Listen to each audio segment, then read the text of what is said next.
Скажи мо. Бачила вчора відео, що коти до своїх хазяїв підбирають інтонацію мяу, як вони більше на них реагують на їх прикази, або просьби, або просто отак, і вони говорять так ма, безсовісно, отак ма, оце і мяу. Таке ж воно, боже. Хто каже, що коти це на дітки, ви уходіть. Да, ти мене не любиш, я знаю.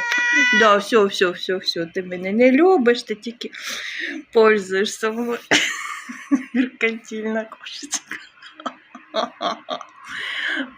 Вона любить, вона мене зустрічає на самому порозі, потім вдирає.